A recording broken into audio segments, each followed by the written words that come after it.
मिनश्शैतानिर्रजीम बिस्मिल्लाहिर्रहमानिर्रहीम। I am Syed Ahmed Mujtaba, advocate high court. Viewers, आप देख रहे हैं universe of law by Ahmed Mujtaba. करते हैं कि सुप्रीम कोर्ट ऑफ पाकिस्तान के जो मोहतरम जजेज़ हैं, जो सीनियर तरीन जजेज़ हैं, जैसे कि एजाजुल एहसन साहब ने आज इस्तीफ़ा दे दिया कुछ 2 दिन पहले, जो जस्टिस सैयद मुज़ाहर अली अकबर नकवी थे, ये उन्होंने इस्तीफ़ा दे दिया। तो इसके पीछे सारे क्या मामलात हो सकते हैं, क्या क्या चीज़ें, कौन कौन से फैक्टर इन्वॉल्व हो सकते हैं। सबसे पहले जो जस्टिस मुज़ाहर अली अकबर ने इस्तीफ़ा दिया, उसकी तो बात समझ में आती है। सारे जितने भी तज्ज़िया नगार है, सबकी यही इंटेंशन है, यही सोच है कि उनके अगेंस्ट जो है वो जस्टिस उमर अता बंदयाल के दौर में जो रेफरेंस दायर हुआ था सुप्रीम जुडिशल काउंसिल में, वो रेफरेंस पेंडिंग था और उस पर कोई इतनी ज़्यादा कार्रवाई नहीं हुई, ना ही कार्रवाई उन्होंने की। और जस्टिस एजाजुल हसन और ये इनके खिलाफ कार्रवाई के ख़िलाफ़ थे कि इनके खिलाफ कोई कार्रवाई नहीं होनी चाहिए। लेकिन जब जस्टिस काजी फ़ाइज़ ईसा साहब का दौर आया, उन्होंने उस रेफरेंस को दोबारा से पुट आउट किया और उस रेफरेंस में बड़ी तेज़ी से जो है वो उन्होंने ये अल्फाज इस्तेमाल किए कि इसमें जो है वो कोई भी जज इन्वॉल्व हो तो उसको सज़ा लाजमी मिलनी चाहिए। जिस पे देखने में आया कि जैसा ही ये बात सामने आई तो जस्टिस मुज़ाहर अली अकबर नकवी ने बाकायदा तौर पे जो है अपना जो वर्शन पेश किया। उन्होंने कहा कि मैं इसको लाजमी तौर पे कंटेस्ट करूँगा क्योंकि मेरे अगेंस्ट जो है वो रेफरेंस दायर हुआ है और मैं इसको कंटेस्ट करने की पोजीशन में हूँ कि ये मेरे ख़िलाफ़ जितने भी इल्ज़ामात लगाए जा रहे हैं, ये सारे के सारे इल्ज़ामात जो हैं वो बिल्कुल झूठे हैं और बिल्कुल गलत हैं। इसके बाद जो रेफरेंस में वहाँ पे हेयरिंग स्टार्ट हुई, जब रेफरेंस में जब भी टाइम होता, रेफरेंस को जो है वो सुप्रीम जुडिशल काउंसिल में जो मुख्तलिफ जजेस जो उस रेफरेंस को सुनते रहे,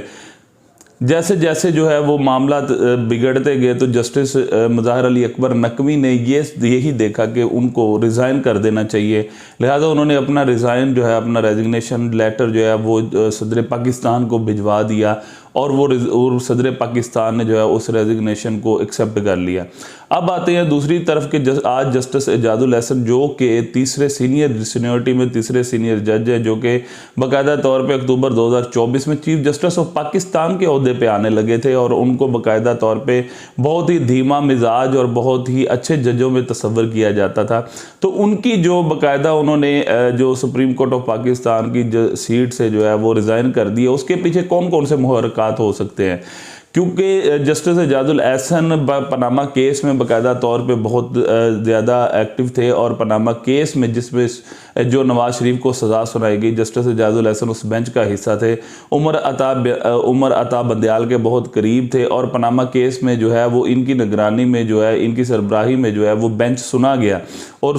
नवाज शरीफ को जो है वो बाकायदा उसको सज़ा सुनाई गई। तो बाद लोग ये भी कहते हैं कि उनके ऊपर इतना प्रेशर जो है वो डिवेल्प हुआ हुआ है, इतना प्रेशर डेवलप किया गया, या उनको ये लगता है कि अगर जो है वो 2024 में अक्टूबर में चीफ जस्टिस ऑफ पाकिस्तान की सीट पे मैं आना चाहूँगा तो मेरे खिलाफ भी कोई ना कोई नवाज शरीफ की तरफ रेफरेंस जो है वो दायर कर दिया जाएगा। क्योंकि जो हालात मुल्क के जा रहे हैं, जिस तरह वो पाकिस्तान से बाहर लंदन से वापस आए और आके उनको जो प्रोटोकॉल दिया जा रहा हो, जिस तरह उनको बाकायदा तौर पे ना अहल से अहल करार कर दिया गया और साथ में उनके साथ जो है पूरी सपोर्टिव जो है वो सपोर्ट नज़र आ रही है पूरी पाकिस्तान की इस्टेब्लिशमेंट की भी और मुख्तलिफ अदारों की भी। तो इसमें जो है उनको नज़र आ रहा था कि शायद नवाज शरीफ साहब जो है इस मुल्क के अगले वज़ीर आज़म हों और इलेक्शंस में जो है जिस तरह से सूरत हाल बनी हुई है, पाकिस्तान तहरीक इंसाफ को एक साइड पे किया जा रहा है और जो सारी सूरत हाल है वो नवाज शरीफ के लिए बिल्कुल मौजू फ़ज़ा है। तो अगर नवाज शरीफ साहब इक़्तिदार में आते हैं तो आते साथ ही सबसे पहले वो कहीं मेरा एहतसाब शुरू ना कर दें, इसीलिए बिफोर टाइम उन्होंने इस्तीफ़ा लेने की जो है वो डिसीजन लिया। इसके अलावा दीगर मुहर्रिकात भी हो सकते हैं कि उनके ऊपर बहुत ज़्यादा प्रेशर डेवलप होगा, क्योंकि जो पाकिस्तान तहरीक इंसाफ का इंतखाबी निशान है जो बल्ला है, उसमें भी जो पटिशन जो है वो सुप्रीम कोर्ट ऑफ पाकिस्तान में दायर की गई हैं, इस हवाले से भी उनके ऊपर कोई प्रेशर आ सकता है। और ये जो इस्तीफ़ा उन्होंने दिया, ये बाकायदा ये भी सुनने में आया है कि जस्टिस मंसूर अली शाह, जस्टिस मुज़ाहर अली अकबर नकवी, उमर अता बंदयाल और जस्टिस एजाजुल एहसन, इनका एक ग्रुप था और जिसमें जस्टिस उमर अता बंदयाल तो वो पाकिस्तान के चीफ जस्टिस रह के वो तो रिटायर्ड हो चुके हैं। इसके बाद जो है वो जस्टिस मंसूर अली शाह थोड़े से पीछे हट गए हैं, तो वो जस्टिस मुज़ाहर अली अकबर नकवी के बिल्कुल हम पल्ला और हम राज थे और वो बाकायदा तौर पर उन्होंने जो सुप्रीम जुडिशल काउंसिल में जस्टिस मुज़ाहर अली अकबर नकवी के खिलाफ होने वाली जो कार्रवाई है उसका भी बाकायदा तौर पे उन्होंने इनकार किया। और आज जो सुप्रीम जुडिशल काउंसिल में जस्टिस मुजाहिर अकबर नकवी के खिलाफ जो अल्फाज हैं जो काजी फायद ईसा के, ये इस तरह नहीं हो सकता कि अगर कोई जज रिज़ाइन दे दे। सुप्रीम जुडिशल काउंसिल में जस्टिस मुजाहिर अकबर नकवी का केस था, उसमें जो उनको बुलाया गया जस्टिस इजाजुल अहसन ने आने से इनकार कर दिया। और साथ में जो जस्टिस काजी फायद ईसा उनका ये जुमला है कि कोई भी जज ऐसा नहीं हो सकता, अगर कोई जज अदलिया के साथ कोई धोखा या फ्रॉड करता है तो वो रिज़ाइन करके वापस चला जाए। इसीलिए जस्टिस मुजाहिर अकबर नकवी साहब के खिलाफ जो कार्रवाई है वो कार्रवाई चलनी चाहिए और उनको इस तरह हम जाने नहीं दे सकते। तो ये जो अल्फाज थे ये भी काफ़ी ग्रां गुजरे जो जस्टिस इजाजुल अहसन साहब को। तो ये मुख्तलिफ वजूहात है जिस बिना पे जो है वो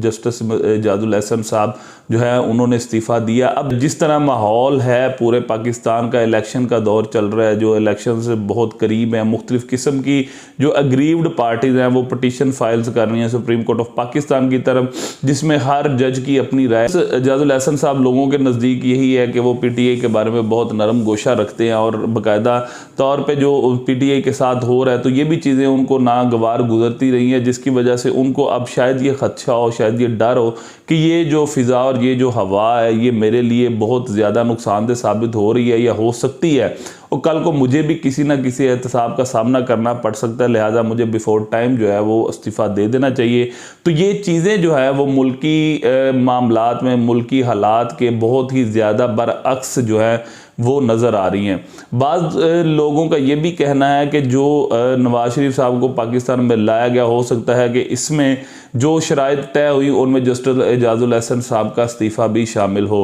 ये भी कहा जा सकता है कि शायद उनसे मजबूरी में इस्तीफ़ा दिया हो, जो कि उनकी इंटरनल जो सुप्रीम कोर्ट ऑफ पाकिस्तान की इंटरनल पॉलिटिक्स का भी नतीजा हो सकता है और एक्सटर्नल पॉलिटिक्स का भी नतीजा हो सकता है, जिस वजह से उन्होंने इस्तीफ़ा दिया। तो इसी तरह इलेक्शन कमीशन ऑफ पाकिस्तान के ऊपर भी बहुत ज़्यादा प्रेशर है, बहुत ज़्यादा उनके ऊपर भी जो चीज़ें नज़र आ रही हैं, हो सकता है कि आने वाले दौर में या आने वाले दिनों में जो है इलेक्शन कमीशन ऑफ पाकिस्तान जो है वो भी इस्तीफ़ा दे दें। और ये जो इस्तीफ़ों का जो सिलसिला शुरू हो गया है, ये इस्तीफ़ों का सिलसिला जो है वो इन सारी चीज़ों से इलेक्शन भी खटाई में पड़ सकता है और जो हमारे पाकिस्तान में जो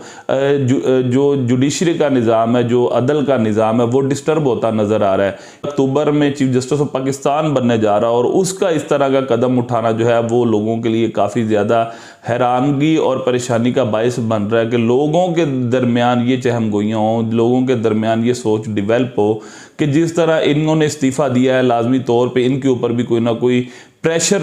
डाला गया होगा, कोई ना कोई इनके ऊपर भी, पर इनको भी प्रेशराइज किया गया होगा। तो ये थी सारी सूरत हाल। इंशाल्लाह अगली वीडियोस के साथ मज़ीद जानने की कोशिश करेंगे। Thank you so much. Allah हाफिज़।